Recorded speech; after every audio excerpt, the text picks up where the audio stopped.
I probably want to push forward this aggressively here, and that's something that players always need to work on, and I still get it wrong. They're constantly flipping the map. This is a perfectly good strategy. He's always got presence in the game, even if his presence means that he's a little too aggressive. Welcome back to another video, guys. So this week we've got a special one. We've got a community member, someone from Ethereal. We've got God's Troop. He's about Onyx 1600 to 1700-ish. He's been up and down. And actually he's ranking back up for this season, and he's been put into a Diamond 3-ish game. So we're going to try and identify and show you guys the sort of stuff that Onyx players do in a Diamond lobby to help show you why they're Onyx and why other players stay in Diamond. This will be in theatre, so do take the crosshair with a bit of a pinch of salt, depending on the latency in the match. Sometimes it can be quite unreliable, but for the most part, we'll be looking at positioning and choices that he makes. Bear in mind, though, he still does make mistakes, and so we're going to get into those as we go. So there's a Strongholds on Livefire about D3. Let's get into the match. So straight off the bat, we can see he's using movement to get in there fast. He's trying to look at some strategic positions. Nobody went mid, so they're obviously going down to pillars. Personally, I think he was a little too aggressive there off the bat. What you see a lot at the start of matches like this is the tower team will push the B side, try and get it, and then push over to get the overshield at sandbags, which gives them a nice little sort of turnaround as you go through the map. I mean, if we just go straight into shot call here to sort of show you what I mean by that. Usually what happens is, if you see B side here, the red team will usually send sort of 2 people here. They may send 2 people here, and the strong side of the map for the red team is clearly the bottom side, and so you don't want to take it. You kind of want to let them have a little bit of space, and in doing so, usually what I tend to do in my games is I'll push 2 players around this way to try and catch out the players that are trying to push mid here, and it causes some sort of a small pinch motion. As you can see that these 2 fronts are moving together. You just have to be quite careful, because obviously these guys are going to press up, so you just want to be careful on the angle there. Fighting for the overshield and fighting for the sniper are definitely the thing you want to stay at the highest priority at the start of a match. Don't go for the zones first. You spawned at C, you can see we've got that rotation. We have got the outlines on, which is a little strange, but you can see that he was aiming high as he came around the corner, waiting for the opponent. He knows someone's there. He's playing his life to try and get the...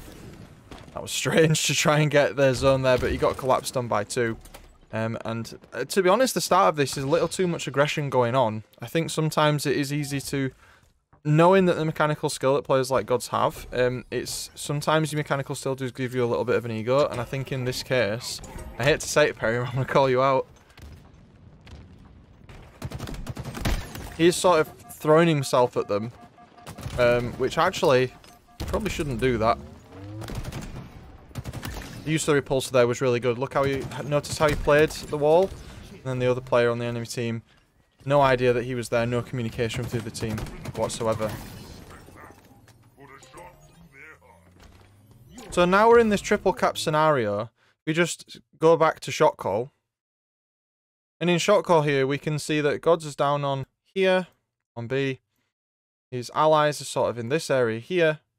So what this is going to cause, if you look at the front that's been formed, is probably going to cause the enemy team to spawn either around the turbine or around the brute area. Now, when you're playing Strongholds on Livefire, one of the things you really want to pay attention to is the spawns, because the map is so small and it's so easy to move around it very quickly that good teams will triple cap, and then they will spawn rotate the enemy team, and they will understand when they have time to do that and when they don't. So one of the big tips I have for Strongholds in general on this map is you want to try to get the team wipe, get the triple cap, put yourselves in a position so then you can spawn rotate, and then continue to push your momentum until the other team manages to fight back. And at which point, when they manage to fight back, you let them take the stronghold back, it goes back to 2-1, and then you try to get back to that win condition once again.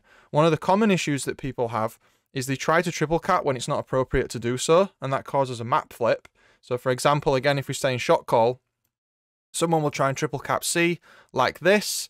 This player will move forward, and then the game will decide that the best place to spawn the enemy team is now here, in this area, and so we get the map flip where then they will take A, and then it's just 2-1 again. Worst case scenario, they'll push B as well, and then they'll take that as well. So you want to be really careful with premature triple caps, and also paying attention to spawns on this map.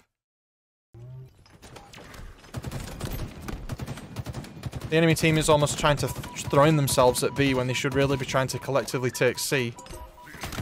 Player on C just catches him out there, throwing a nade onto the nest. Really big nade hole. Well played by Dig Drizzy on the other team there, catching 2 players. And he's rotating round to B, knowing that his team was going to spawn to A. So that was a good play from the player on the other team.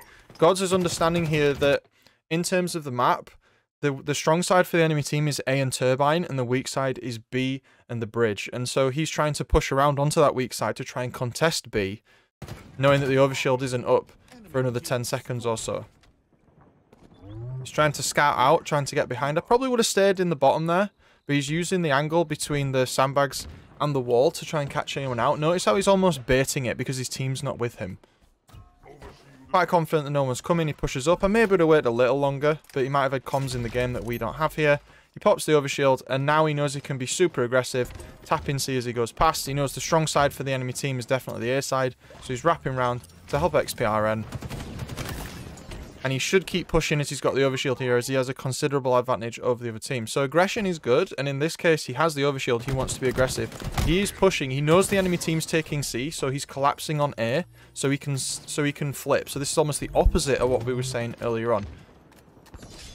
You notice how fast that the zones are getting taken in these games.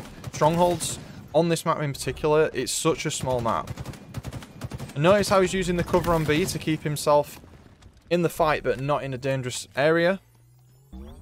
Strong side of the map for his team is now A side, so he was standing over on that other side. He's moved over aggressively here. I probably would have stayed back a little bit, but he's understanding that he can't just push up to C, and he's trying to get an angle where he can see them, but they can't see him. You can almost get a nice little one-way here, so if we just go back slightly. Isn't it great when you go back 1 frame at a time? So when you're stood here, you're actually blocked off from this angle if you stand further back from the door. And also, if someone walks onto the bridge, they can't see you until they sort of pass this line here. So you get what's called a one-way, where you'll see their legs here.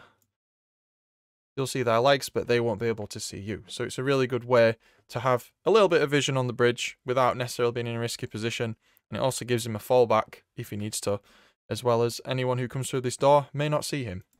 So this is a nice place to hold. You just got to be careful where your teammates are at the same time. Trying to scout out the middle. Notice how he's trying to almost get behind the enemy team. So he's understanding that they're pushing from C towards A. So he's taken the flank. And again, if we go back to shot call, the way that I can show you this on shot call is he was underneath here and the enemy team had pushed this way. So he was under here. And the enemy team had started to push down the mid. I don't know the exact positions of the team. I think we saw the outlines. There was something like this. His team was situated something like this. And so what he's decided to do is he's actually wrapped around and wrapped behind them as they push forward. And it's really important to understand in diamond lobbies especially where it's appropriate to do this, because now he's behind them, even if they've pushed all the way into A, and I believe one of his teammates died. He now has a flank position on them, but he's also clearing out space for his teammates to be able to spawn. And when we always do this, there's always better things that could have been done. There's always ideas that you can use instead. There's not just one way to play the game. But in general with this, what he's doing is he's trying to get a flank, he's trying to wrap around, and he's trying to create an unanticipated angle of attack, which is something that a lot of Onyx players in Diamond games like to do. And it's very annoying when people are good at it. He's also taken the stronghold for his team as well.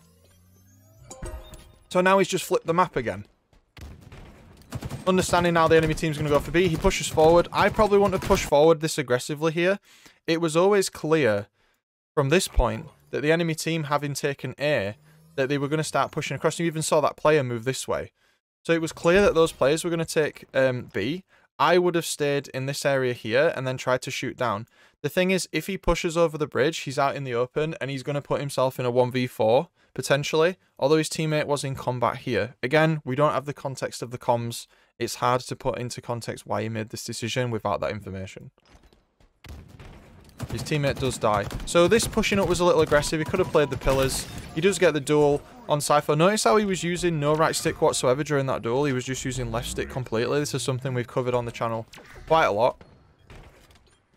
And he's just trying to find this enemy player. That clamber got that guy killed. Take clamber off. You can jump up there without clambering. Also clamber off. Look how he's using left stick only up and down. Yeah? If we just go back and watch that fight again in half speed. Left stick, left. Sorry, right stick to the left, to the left. No, he's adjusting, but he's not going diagonal and pivoting with both at the same time. Look how his aim didn't move. Now he needs to correct because it's a vertical movement. And so he does. And he does that by jumping and then looking down. So one of the things that good players with good aim do is they isolate each movement between the stick, jumping, and crouching. And that's what you saw in that fight there. And that's something that players always need to work on. And I still get it wrong. In this video, you'll see Gods get it wrong a few times, I'm sure, as well. But it's something that pro players do consistently well. Notice in the collapse on C, he should be looking to A. There's going to be an enemy spawn on A. There we go. They're starting to take A. The map has now flipped. Notice as well how he's standing on this side of B. This is very good positioning because now if the enemy pushes from the big door or they push from sandbags, he now has cover and his team can come over the bridge and they can also give him covering fire as well. If he'd have stood on the other side of B, that would have been very dangerous. Double push. The push onto that side of B was a little aggressive, but he probably called it out and he had support from his team. And we're in a map flip situation again. And it doesn't matter that we keep doing this because the purple team they're playing the safe strat. They haven't tried to triple cap necessarily yet, but they're constantly flipping the map. This is a perfectly good strategy. And in fact, if you're playing with randoms and you're not actually in a pre-made, I highly suggest the 2 cap strat. They are going for the 3 cap. It's been stopped. Someone's probably going to take A from yellow team now. Going around to B, knowing his teammates are in a fight. You can tell the playstyle of this player is very aggressive. He likes to entry, he likes to get in. It's just sometimes it feels like he's playing against players who aren't as good as him, and what this means is that he's able to run in and do the things that he does, but in some cases he may get punished by players at the same rank because they won't let him get away with it. But I do like the speed at which, like, you can tell that in this clip, like, he's always got presence in the game. Even if his presence means that he's a little too aggressive. And this is something definitely that lower rank players need to work on. Like, you just need to be present in the game. You need to lay down as much damage as you can. And when I show you the stats at the end, you will see that this player did nearly double the damage of other people on his team. Because he's playing so forward and trying to get that pressure on the map. Also notice how he's always going for the power-ups. He's looking up. He knows his teammate's there. Just checking his back. We get the overshield. At this point, he's going to go and defend A. His teammate's taking C. He's got the advantage. He's got the overshield. He can take a comfortable 2v1 as long as he gets first shot. There's the first. Nice use of the repulsor to stop the melee. Melee there was probably not needed. And we're in a map flip scenario again. So he's going to push up mid here. He's going to be looking down at that sniper because XPRN's just died. He didn't look. That was a little risky. Should have looked. And then he just gets killed for it. I'm not going to go back and look at the shots being missed there because the crosshair will always be weird in theatre. But I feel like in some cases there would have been players to the right there and they're using B side as cover again. Bit of pressure on the bridge. Not overcommitting, he's just holding his ground. And you don't need to take every fight. He knows they're at mud, he's going to move around. Again, playing really aggressive, getting in front of his teammate who's already took damage. You want to make sure that when teammates are in fights, you want to switch out with them so they don't get killed. Force the enemy team to shoot you instead of your teammate if they're weak and you're not. Don't be suicidal about it, but use it to your advantage. The bait and switch. This game's kind of devolved into chaos at this point. That player unfortunately got caught with a melee. It was bad for him. Probably could have gone for the melee there to get a trade out rather than the repulse. I think the other guy was weak enough to get it. At this point in the game, so if we go to shot call again, we need to be really careful at this point in the game because what we've ended up with is this scenario where players are sort of just kind of all over the place. There's no real order, and sometimes, I don't think we've actually seen where these enemies are, but sometimes when games end up like this, it's almost chancing the game. So if we look at the strongholds that are present, the yellow team currently has A and they have C. And the purple team on the screen, I don't have a purple pen, so we'll just do it as B here, has this one. Yellow obviously being the red team in this case. So it's a bit messy at the moment, so what we need to be careful of is, like, if we push the wrong side of the map, we're going to cause spawns to flip. And in this instance, in this example on shot call here, if anyone on the red team was to push up into this and kill blue players, it's going to cause the blue players to then spawn behind them. Similarly, if the blue team starts to push up and take ground, like this, then that's going to cause the red team to either spawn here, in this area, or here in this area. And this is where you're almost chancing what's going to happen. And a bad team coordination, honestly, loses matches for teams, especially in Strongholds. So, especially when you're playing with random players, you want to make sure that you're not playing solo too often. Even though Gods is dying and being aggressive, he's doing it in a way where his team is always there. Well, most of the time, his team is there to help him. Whereas sort of a low diamond or platinum player may do this, but they may do it where they end up solo a lot and then get mad that they feel like they're getting baited or something. So you just got to try and control that aggression. You got to make sure it's going in the right place where your teammates are going to be there shortly after. Okay, so we're going for a triple cap here. We're forcing the enemy team to make a decision, so they either have to stop the triple cap or go for overshield. Fortunately for us, they went for B, which means the overshield's basically free. They're taking B and A, but now we have the overshield. Remember what we always say on the channel, slay first. They've got the overshield, that's hard. That was a nice stick. Guy walked into it. Now we've got momentum, his teammate's taking B. We're going to force some spawns at Turbine potentially here, or maybe C. I feel like pushing into A little too early there. Yeah, they're at C, so we need to collapse quickly to prevent them from getting anything.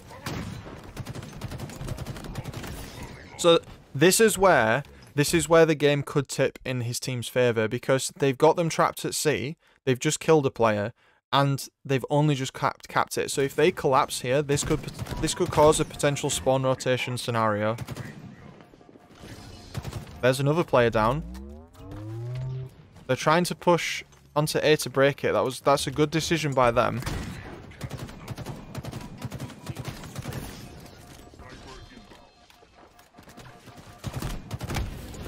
Gods goes down. Traded out. That was a very good stabilization of that situation from the other team. So instead of sort of hanging in one area, they sort of looped and split to try and get A, which meant that they weren't going to get spawn trapped because they put more of their presence across the map. But they weren't doing it in a way where they were looking for a fight. They were doing it so they could try and get an objective. Okay, so now we've got C and B again and they're all trapped into A. So what's going to happen this time? These are definitely going to force some A spawns. That was a good trade. Is his team going to pick up on it?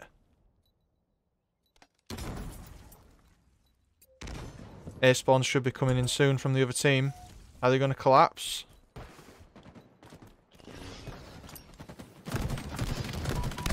Sort of a missed opportunity for collapsing there. I think Gods also threw away his life a little too easily there. I think he could have let his teammate do the rest of the work and he would have survived. But they're holding 2 points.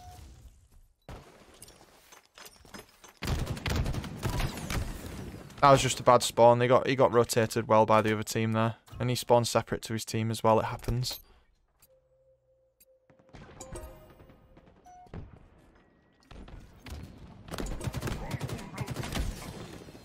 He's just getting rotated really hard right now, spawning in front of the overshield. Could he have done anything different there? Shall we do a little to have a look?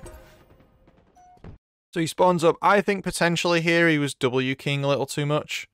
He didn't need to jump up like this. He could have sort of scouted out from down here. Because as soon as he jumped up here and looked around the corner, like, you don't need to sprint. He could have just held, like, here somewhere and just tried to get a gauge of what's happening. Because his teammate is taking A, but he's in combat. So that means there's definitely some enemies over here. It also means there might be some enemies here too. Yeah, and there's the overshield coming straight over that we saw before I went back. So an unnecessary death, in my opinion. A little too much aggression. He could have waited it out. And now they're getting a triple cap. So now they have the momentum. The map's being flipped. So if someone does this to you, you have to be careful and you have to go as a team. You cannot try to break things like this when you have like 2 players dead, because the enemy team's just going to collapse you. They're going to spawn rotate you and that sort of thing. So because this Strongholds on B side, this means that the enemy team is giving you access to A side. They will be aware of that though. So you can use A side entry points to your advantage, knowing that they're playing B side as their strong side. And you want to try to get information to see where they are without overcommitting. And this is usually done by holding the tower and sending people down turbine side. And if we go back to shot call once again, if we just place a player in tower and we place a player on turbine, if the enemy team's trying to hold this side of the map like this, then you can see that the tower has any open sightlines on anyone who tries to go sandbags, and then the turbine has sightlines on anyone that's going onto these directions as well. Which means that your other two players can almost play and react to the situation. Now, obviously, as we always say, there's different ways to deal with strategically with things like this, and it's easy to say this in the heat of the moment. However, it is clear at this point that the needless side, the overshield side, is the weak side for the team who's triple capped. So you want to try to take A. You don't just want to throw your body at B. Yeah? Even if that means that by taking the turbine side, you give yourself the opportunity to maybe push through bottom, push through a bridge, and try to get someone in cuts and around sandbags at the same time. You don't just want to be suicide running 4 people down from mud, because it's just not going to work. It's just not going to work, because it's all from one direction, so you just get team shot and you get naded out under the bridge. So just be aware of that. So here's what we were talking about. He's gone underneath to wrap. He's trying to get some shots onto B. Enemy team's not there. This moving out onto B was a little aggressive. He should have slayed out first, but he doesn't get punished for it. In a higher ranked lobby, he probably would have.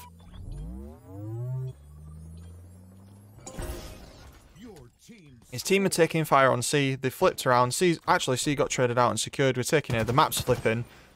He wants to be careful here with how many people are going to respawn.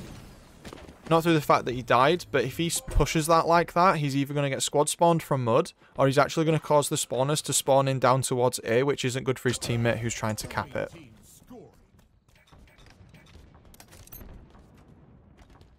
Playing a little solo here. Nice use of the repulsor once again. I will say the use of equipment is very important on all maps. You always want to try and get a repulsor or a grapple or something. There's just so many extra things it gives you. And remember, equipment isn't on a red rack. It will just respawn after 30 seconds. So you can have a repulsor while someone else also has a repulsor as well. Trying to zone them out from taking B. This again is a very aggressive move, but he outguns his opponent once again. I think, again, a very aggressive move once again. I would have stayed down at the barriers there, just on concrete in this area here. Maybe peeking over the wall. And we're spawning at C and the overshield's coming up. So this is telling us that they're all at elbow side, maybe pushing over to the sandbag side. Ooh. That was a few frames into that was lucky. Latency played onto his side there. So now we're going to try and push A. They're going to spawn B or mud. If the other team's clever, they're not going to fight this. They're going to go and take C for free. Sometimes in Strongholds, what's really important is you have to understand when the other team has achieved like the victory condition for a zone. It's always easier to defend a zone, but if they're already on the zone and they have numbers, and you have to entry on them, so in this case, the enemy team had to entry through Big Door to fight for A, which was already being taken. You have to understand where you've lost the zone and go for a different one. And we said this before, like the Art of War Sun Tzu stuff. It's like the best general wins the war without raising his weapon. So it's like, why fight over A when you can just take C without fighting? Yeah, because I think there's one guy at C, and it was clear there was multiple people at A for the other team. So now this guy's just fighting over nothing. I mean, I know they get it, but it's like they could have gone the other way. It was through misfiring that they got A there, not because of the fact it was a strategically superior decision. This guy's solo pushing through. Oh, he wasn't solo pushing, my mistake. There was actually 3 of them. So that was a nice little team push, I suppose. I think Gods was playing a little too aggressive there. We just go back. See how one of the things I am picking up that he's doing a lot, and I am going to scold you for this, Perry, is that you're very aggressive to run into the middle of that area on. So like here is fine. You know, you can cover Tastic from here. You don't need to jump down. And then you jump down, and if you're going to do this, like you want to go this way, because you can still shoot the guy here, but it isolates the angle from over here. But I think you kind of have this habit where you tend to do this, and it's got you killed like 4 or 5 times in this lobby, at least 4 or 5 times. Look, I was just moving up mid. Like, we're right in the center of, like, no man's land. Like, this is the most dangerous part of the map. You either want to be here, or you want to be here, or you want to be under the pillars. You never, ever want to be here. Ever. No, never during a gunfight do you want to be here, unless you have a significant and serious advantage. Just the other guy just flanks around and just kicks your ass. Because there's so much information from back B that you don't have by being there, that it's just too risky. It's quite volatile now, we need to be very careful. That was a nice grenade, nice little bank nade off the ground into that guy's face. I like there, so let's just go back and look at that. Look how Gods is creating a front for his teammates. Like, they have to go through him before they can get to Tastic. So Tastic wins his fight. He realizes he's capping the zone, so then he turns round to defend him. So if you want to get to Tastic, you have to go through me first. Yeah, and that's the sort of good gameplay that you don't see at lower ranks. Like, everyone's just like, oh my god, just stack on the stronghold. And it's like, well, yes, that does cap it faster, but why don't you stand in front so that you give your teammate more time? Why stand together in a small area and get naded out when you could just stand forward? I think it's triple cap means it's the end of the game. At very best, it's just a flip for the other team. Nice little nade. Are they going to get a... You do. Points should tick over. And there's the end of the game. So, I think we're definitely seeing a bit of ego challenge here, and I think it's clear that, you know, he did have better mechanical ability than the players he was against. He was rotating quickly. It would have been nice to see a bit more curb slide, but he was rotating quickly, responding quickly, and he was trying to just be present in the game. And one of the things that you have to do as a player is you have to play fast, and you have to play as preemptively as possible to things that are happening so you can learn when not to do them. So, for example, like, this playstyle that Gods has generated is very much based on the fact that he likes to be entry, he likes to be first, he likes to be the person who goes in and does the damage and or dulls the most people, and that's just the kind of player he is. That's very not the type of player that I am, or maybe even you are. But in this case, he spent so much time taking those duels and losing them that it's built to the point where now he knows most of the time when he can and can't take them. The only thing you have to be careful with this is that if this is your playstyle, it's very easy to just constantly throw your life away, which can be incredibly risky. And especially in games like Strongholds, you know, being alive and giving pressure is a lot more important than getting kills, because you don't have to kill someone for them to not be a threat. Yeah, this ain't Slayer. The objective of the game isn't to kill people. If you get an enemy Spartan to one shot, they can't take the zone because you can just grenade it. So I hope this was an interesting video. I always enjoy looking at, you know, various players at various ranks and all that kind of stuff, and we've not had Livefire Strongholds for a while. So big shout out to all the channel members that we've recently had an addition of. I'll make sure their names are on the screen. Remember, if you are a channel member, your video will skip the queue for non-channel members, and it will be featured in one of these videos or on the stream, which is now currently on a Wednesday evening. Not this week though, we'll be skipping a week because I've got other things that I have to do. It's my 3-year anniversary of my partner, so we won't be doing that. We won't be doing the stream on that evening. But other than that, big shout out to all the members and all the people that are in the Discord, hanging out on the live streams, all the usual faces. Really looking forward to the content and videos we've got lined up in the future. But other than that, this has been Vanadam. See you later.